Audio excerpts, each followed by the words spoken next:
Hey folks, this is Riker with a gaming news wrap-up video where we discuss the happenings of the week. This week's topics include Torchlight Infinite running a free-to-play versus whale competition, a follow-up on the Bayonetta controversy, more leaked Diablo 4 beta feedback, and more. As always, discussion timestamps can be found in the description below, but right before you skip ahead, just a quick reminder to ring that sub notification bell to be alerted to new Saturday episodes and stay up to date with gaming news highlights. But before we move on, just a quick word from this video's sponsor, Squarespace. I built my website, Riker.com, using Squarespace, and I was able to do everything myself, quickly and easily, and with zero education in the field, all thanks to how easy Squarespace is to work with. Watch how easily I update my website to add an entirely new section to embed my Diablo lore videos. Squarespace is flexible for any kind of website, whether for your business or your hobby, with tons of templates that you can easily customize to your needs. No knowledge of coding required. You can even connect your social media profiles to automatically push website content to your socials, set up members-only areas with exclusive content, and sell products. Basically, if you want to build a website, I recommend Squarespace. So, head to squarespace.com for a free trial, and when you're ready to launch, go to squarespace.com/Riker and use code Riker to save 10% off your first purchase of a website or domain.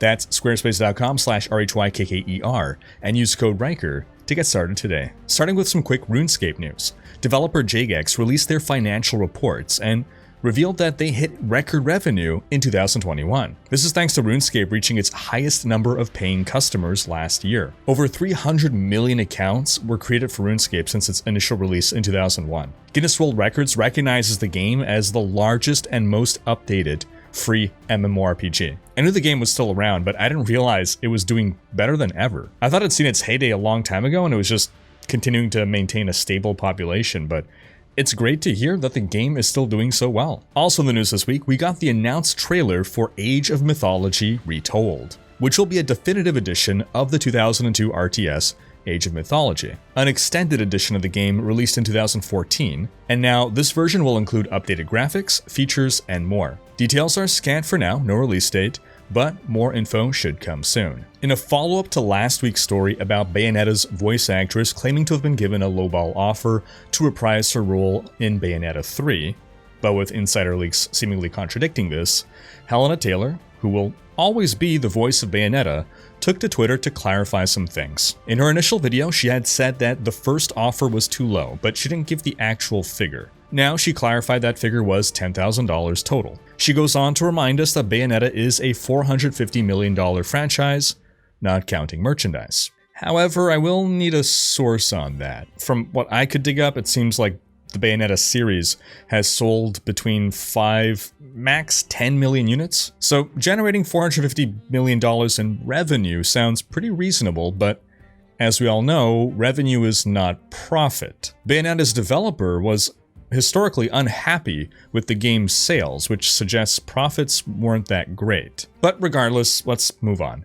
She says she wrote to director Hideki Kamiya, who then offered her another $5,000, bringing up her offer to $15,000. This corroborates the figure that Jason Schreier claimed. She declined that $15,000, and then after 11 months, after presumably they had hired another voice actress to voice Bayonetta, she was then offered a flat fee of $4,000, which again corroborates what Schreier said. He said the $4,000 was for a one-time studio session to record a cameo, not voice the main character. So while Taylor did not necessarily lie in her original videos, she did present a picture that made things look far worse than they actually were, and she has largely corroborated Schreier's telling of events, though she does argue with some of the details about the negotiations. Regardless, the reality is she turned down an offer of $15,000 for what Schreier described would entail less than half a dozen recording sessions. Running the math, this is significantly higher than what most voice actors make, though we will remind people that voice actors are generally underpaid. Now, as a point of comparison, Taylor said she was paid £3,000 or about $3,400 US for her work in the first Bayonetta. She called this shockingly low, and in fairness it was, but she turned down now an offer of almost 5 times that amount. I'm sure many voice actors would have jumped at that opportunity. Now, I'll clarify, Taylor absolutely has the right to negotiate and ask for more. She can believe she's worth more than that, she absolutely has a high degree of training. She has 2 games as Bayonetta under her belt. She is the voice of Bayonetta. She is absolutely allowed to ask for whatever she wants. But to then turn to Twitter with a sob story about asking for a living wage, saying she's fighting for nurses who aren't paid enough, and guilting people into boycotting Bayonetta 3, it's difficult to sympathize when she got an offer of $15,000 for a few days of work. I'm sure those underpaid nurses would have jumped at that offer. Meanwhile, Bayonetta 3 released, and it's getting excellent critic reviews.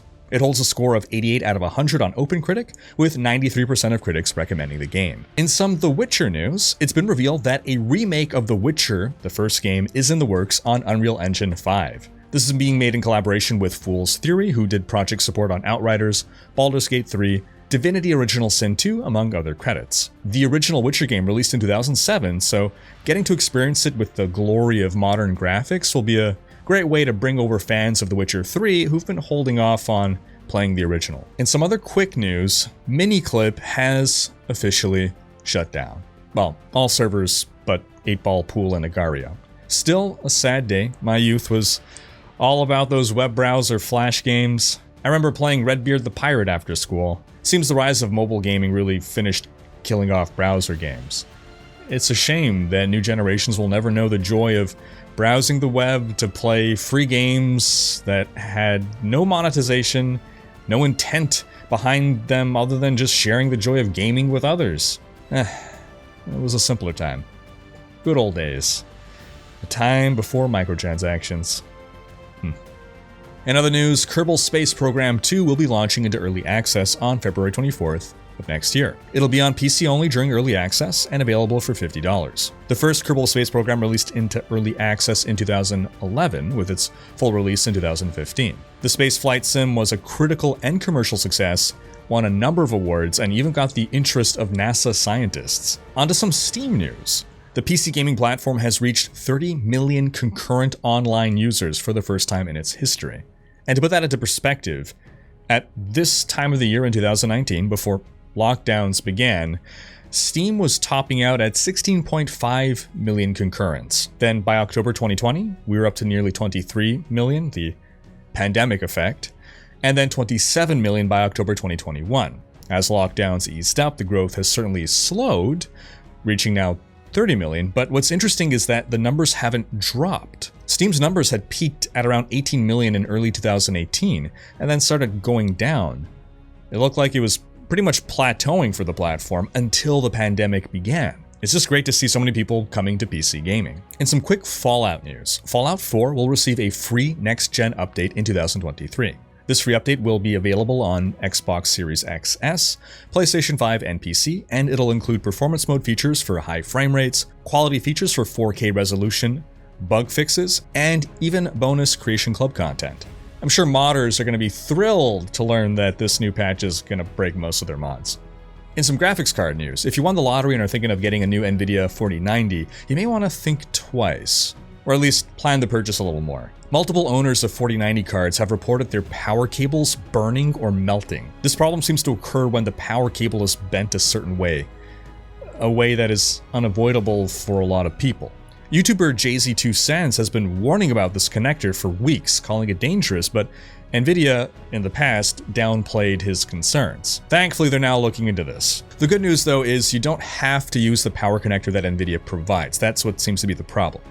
So if you do get the card, it will be prudent to get a separate power connector, which will cost, maybe $20. It's nothing compared to the card itself. It's definitely worth the extra tiny investment for your safety. I'll have a link with the article if you want to check out for yourself and see what kind of connector you'll want to buy. In some Blizzard news, the Portland Retro Gaming Expo released a new video showing a retrospective panel with Diablo 2 producer Matt Householder, music and sound designer Matt Ullman, and Jay Wilson, the lead designer of Diablo 3. I'd like to have a full video discussing this actually, but we'll go over a couple highlights in the meantime. Jay Wilson spoke about the Diablo 3 auction house and dispelled some long-running rumors about it. He said that the reason they wanted to have the real money auction house was, quote, security and no other reason. It was not to make money. Diablo 2 item duping hacks, gold sellers, and all those things. He explained that there was no way to fix these problems that plague Diablo 2 without controlling the trade market. Now, we've heard this before, and a lot of people didn't believe it. They still believe that the reason was just to make money. But Jay Wilson doesn't work for Blizzard anymore. He hasn't for a long time. None of these guys do. They have no reason to defend Blizzard. In fact, Jay Wilson left the video game industry altogether, so he really has no motive here. I believe him. Wilson also claimed that they wanted to remove the auction house a lot sooner than they did. He said, quote, "The reason we did not get rid of it right away when we saw it was a problem was legally we didn't think we could because it was advertised on the boxes. So we actually took a long time to try and work out all the legal issues before we finally said, okay, we think it's worth trying it. If we get a lawsuit, oh well." It took about 2 years for them to shut down the auction house, just in time for Reaper of Souls. I do wonder though, if they had the liberty to shut it down the first time they wanted to, how history would have changed. That's a timeline I'd like to experience.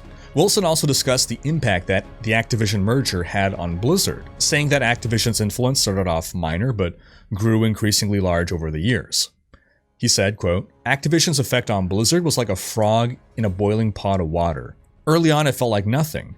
Later, as business models progressed for products, it became more and more. The products that were newer, that were making money, had enormous amounts of pressure on them to produce. Like Heroes of the Storm, they were just crushed in meetings with Activision, where they were always talking about the bottom line, how to pull more out of that. Diablo 3 wasn't affected too much because we were very solidly a premium boxed model." In before comments about, actually, the whole boiling a frog thing is a myth. Yeah, but it's still a great analogy. Now, what Wilson says aligns very much with our speculation over the years, as well as with speculation as to why more and more Blizzard brass left as Activision exerted more and more control. If you want to watch the full panel, I'll link it below. In some World of Warcraft news, we got this week the release of Dragonflight Legacies Chapter 1. In it, we get a glimpse into the history of the dragons, and we even get to see a rather important figure in their lore. No spoilers, so do check that out for yourself. In some Torchlight Infinite news, the free-to-play versus paid player competition has begun. They're calling it the Battle Richie Rich speedrun, because the paid player to beat is streamer Rich W. Campbell, who'll be given an unlimited budget. The intent is to prove that you can't pay to win in Torchlight Infinite, that no matter how much you spend, there will be free-to-play players who will be able to beat you. The free-to-play players are tasked with beating the Traveler boss on time mark 6 faster than Rich. Rich can buy anything he wants. Free-to-play players aren't allowed to buy anything. The event will run from October 28th to November 2nd, and you can sign up until November 1st. Now, it's important to note that this isn't about who beats the boss first, it's about who beats it in the least amount of time, so you don't have to do it all in one sitting. However, you do need to record your playthrough as proof of your time and that you didn't buy anything. There will be prizes, including prizes for just completing the challenge even if you don't beat Rich. Full contest details and prize descriptions can be found in the description below. In some Path of Exile news, the devs have revealed that Kalandra will not be going core. They stated in an update today, quote, "While we may bring the Lake of Kalandra mechanic back in some form in the future, we don't have any plans we can announce at the moment." I believe the public player count numbers suggest that this expansion has been one of the most poorly received expansions in Path of Exile yet.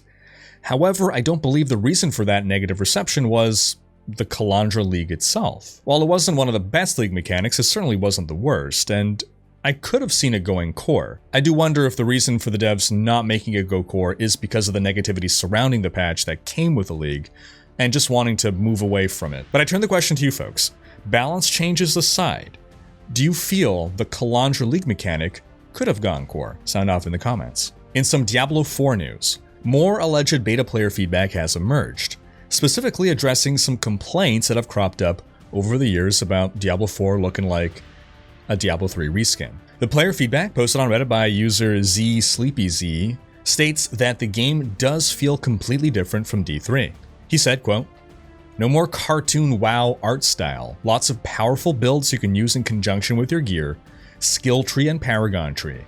Legendary and set items don't rain from the sky, and even rare items are pretty rare now. Gold actually has a high amount of value since you have a good chance of getting powerful items with it, and there's no cap. The gameplay also improved from D3, feels much better And that was really the only highlight of D3, not to mention the huge amount of content and features the game has, along with an open world and huge character customization. The music also has brought back the tone of Diablo, and a lot of it is also memorable. D4 feels more akin to D1 than D2. While the atmosphere is dark in D2, there are far more gruesome things in D4 that you will see that were never in D2. Can't spoiler it here, but it's all just really awesome. As a reminder, folks, public beta is set to begin early next year, at which point we'll get to see people actually streaming the beta and making content about it, which I'm sure we're all looking forward to.